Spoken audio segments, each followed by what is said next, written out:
मेरे तो अपने रोंगटे खड़े हो गए थे। तो उसने सर उठाकर मेरी तरफ देखा इस तरह।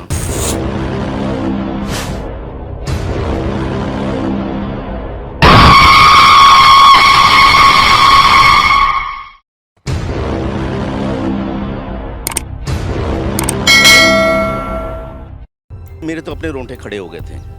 तो मैं अल्लाह से ये दुआ कर रहा था कि मैं या अल्लाह ताला जैसे इनका अमल है आपको पसंद आ गया, या अल्लाह ताला मुझे भी तौफीक दे। मेरी आंखों में आंसू आ गए उस वक्त कि मैं कहा या अल्लाह ताला मुझे भी ऐसे बना देना।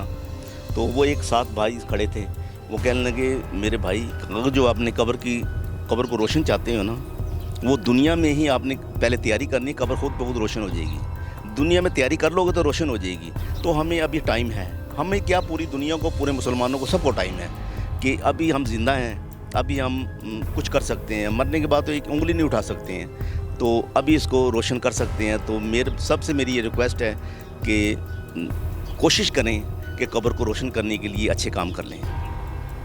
कसम से बशीर साहब की आंखों में आंसू आ गए हैं, और जब ये इन्होंने बताया तो मेरे अपने रोंगटे खड़े हो गए हैं। मैं जो कैफियत है वो मुझे बताना नहीं आ रहा कि मैं कैसे आपको बताऊं या फिर समझाऊं। बशीर साहब, यहाँ पे तो एक्टर एक्ट्रेस ये वो मुख्तलिफ ड्रामों फिल्मों इस इंडस्ट्री से भी वाबस्ता लोगों की कब्रें हैं, कुछ उनसे मुतल्लिक आपने कुछ देखा हो? नहीं, देखा तो नहीं है, बार कब्रें तो यहाँ पर हैं। जितने फिल्म स्टार्स हैं उनकी कब्रें। अभी हाल ही में एक हीर रांझा की अदाकारा थी फिरदौस, जिसमें वो हीर का जिसने किरदार अदा किया था, वो भी अभी फौत हुई हैं। उनकी कब्र भी अभी यहाँ पर हैं। फिर वो रांझा जो बने थे इजाज़ लोधी साहब, वो उनके बाद आए हैं, वो भी यहीं पर हैं। उसके बाद गुलकारे भी यहाँ पर काफ़ी सारे हैं। तो जस्टिस भी हैं, जर्नल भी हैं, यानी कि इवन के जो भी है, चाहे नैब का असद है तो एक जस्टिस है, सब ने इसके नीचे ही आना है। तो तैयारी करके आए बस। बिल्कुल, एंड आखिरत यही है, इसी जगह पे आना है, बिल आखिर इख्तिताम हमारा यही है। सर, एक और मेरा सवाल आपसे ये है कि आपने कुछ मुझे दिन के उजाले की बातें बताई, रात को जब अंधेरा हो जाता है तब इस नगरी की क्या कंडीशन होती है, तब क्या हालात होते हैं उस वक्त? मैं दरअसल आर्मी का एक SSG कमांडो रिटायर्ड हूँ। इंशाल्लाह डर खौफ तो है नहीं है। मैं रातों को भी यहाँ विज़िट करता हूँ पूरे कब्रिस्तान में। ये कब्रिस्तान रात को, अब दिन में तो ये कब्रिस्तान नज़र आना, रात को एक जंगल बना होता है यहाँ पर। आप अकेले आएंगे आपको खौफ नज़र आएगा यहाँ पर। जिधर भी जाएंगे आप, यानी कि अकेले जाएंगे तो आपको डरेंगे आप ना, क्योंकि हम तो इस फील्ड से गुजरे हुए हैं। तो मैंने यहाँ देखा है बेशुमार, रात को तो यहाँ सांप वगैरह मैंने देखे हैं, ठीक है। और न्योलेज तो हमारे पैरों में घुसते रहते हैं, इधर से आ रहे हैं, इधर से जा रहे हैं, ठीक है। उनसे कोई डर खौफ नहीं है। ना आज तक किसी सांप ने काटा है हमें, ना किसी न्योले ने काटा है। और ये अपना मैंने एक वाक़या यहाँ आपको सुनाता हूँ थोड़ा सा। ये इलाका है यहाँ पर हमारे करीब ही है जहाँ हम खड़े इंटरव्यू दे रहे हैं। सर्दियों का दिन थे तो मैं वहाँ से गुज़र रहा था, तो मैंने कहा कि मैं विज़िट कर रहा था। ये दिन का टाइम था, रात का नहीं था। तो सामने एक सांप ना लेटा हुआ ना धूप के अंदर बैठा हुआ था। तो वो मैंने कहा मैंने गुजरना भी यहाँ से, नहीं तो मैं कब्रों पे टप के जाऊँगा सारा। तो अभी मैं दिल में बात कर रहा हूँ, 10 फुट का फासला है मेरा उसके साथ। तो उसने सर उठाकर मेरी तरफ देखा इस तरह। वो सांप भी माशाल्लाह वो कोई 10-12 फुट का था, वो अजदहा टाइप था। तो वो ना मैंने उसको पत्थर मारा है ना ईंट मारी है उसको, वो मेरे आगे के चल पड़ा है। उसके 10 फुट के फासले पे मैं भी चल पड़ा हूँ। आप बिलीव करें, चलते चलते एक कब्रिस्तान का सुराख था छोटा सा, वो उसके अंदर उसने सर डाला है और वो पूरे का पूरा उसके अंदर वो घुस गया है। और मैं वो खड़ा देखता रह गया हूँ। मैं कहा देखें कि इस कब्र में चला गया, जिसमें जो मैयत होगी उसका क्या हाल होगा।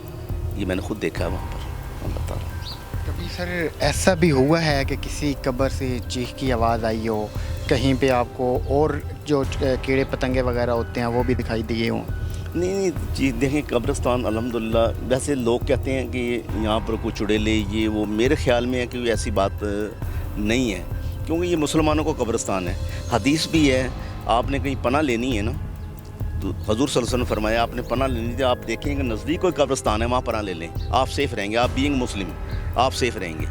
तो मुझे तो ऐसी कोई वो चीज़ नज़र नहीं आई है। आवाज़ें वगैरह तो कई दफ़ा आई हैं। मैं रातों को विज़िट करता हूँ तो वो कई दफ़ा मैं जा रहा हूँ मोटरसाइकिल के ऊपर, तो पीछे से मुझे आवाज़ दी बशीर बात सुने, तो मैं पीछे देखा तो पीछे मुझे कुछ नज़र नहीं आया है। एक ये वाक़या, तो एक वाक़या मैं आपको और सुना देता हूँ।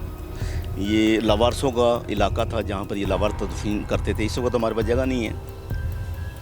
मैं मट्टी डलवा रहा था वहाँ पर, मैं कहा इसके हमार करके इसके ऊपर फिर हम नई तदफीन कर देंगे। तो मैं दीवार पे खड़ा था तो किसी ने आकर मेरा लेफ़्ट शोल्डर को पकड़ लिया। ये जेन्युइन वाक़या बता रहा हूँ आपको। तो मैंने ऐसे देखा पीछे मुड़ कर, तो पीछे कुछ भी नहीं था। दूसरी थोड़े टाइम के बाद उसने राइट का पकड़ लिया। मैंने देखा तो नज़र नहीं आया। मैं अपनी उसमें लगा हुआ था, मैं कहा डालें मट्टी, और इशारे कर रहा था अपना वो वहाँ पर। थोड़ी देर बाद उसने मेरे दोनों शोल्डर पकड़ लिए। पकड़ कर मुझे झंझोड़ना शुरू कर दिया। बड़ी मजबूती से पकड़ा है, जैसे कोई बड़ी जानदार चीज़ है। तो मैंने उसको कहा यार छोड़ दे, मैं रास्ता देता हूँ। मैंने ये लफ्ज़ बोला है तो उसने छोड़ दिया। और थोड़ी देर बाद ऐसे जैसे मेरे साथ हवा गुजरी है, मैं रास्ते से पीछे हटाऊँ तो वो हवा की तरह गुजर गई। मुझे नज़र कुछ नहीं आया।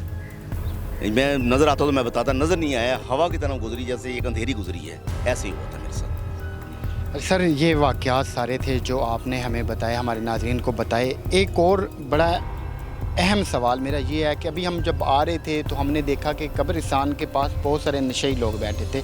ये सारे लावारिस होते हैं, इन्हें घर से निकाल दिया जाता है। ये जब फोत हो जाते हैं तो इनको कैसे दफन किया जाता है, या फिर इनको दफनाने का यहाँ पे क्या तरीक़ाकार है? देखिए हमारे पास तो पहले इनके लवारसों के हाथे बने हुए हैं यहाँ पर मियानी साहब कब्रिस्तान में अलहदा ही हैं। ये NGOs वाले हैं, एदी वाले, एदी हो गया, उस्मानी वेलफेयर हो गए हैं। अब ज़्यादा एदी वाले लेकर आते थे। सबसे पहले वो पुलिस वाले इतला करते हैं, पुलिस ले जाती है डेड हाउस में। इसका पहले तो इतला करते हैं अखबारों वगैरह में देख, जो उनका जो तरीक़ेकार है। हमारे पास वो आते हैं कि हमने तदफीन करना है, फिर वो पूरा जो जितना रिकॉर्ड होता है हम उसकी फ़ोटो कापी साथ रख लेते हैं। वो लावारिस हाथा बता देते हैं कि यहाँ पर इसको दफन कर लें।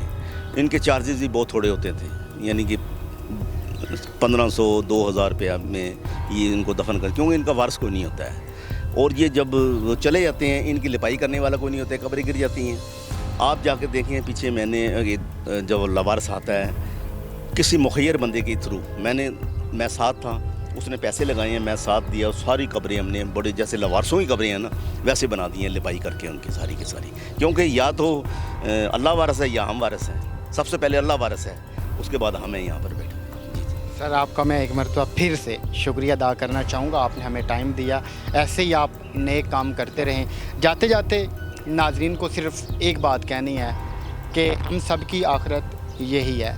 यहाँ पे आने के लिए कोशिश कीजिएगा कि कुछ ऐसे काम कर जाएं कि हमारी कब्रें भी सलामत रहें। तो मिलते हैं किसी और वीडियो में। अल्लाह पाक आपका हम सब का ईमान सलामत रखे। अल्लाह हाफ़िज़।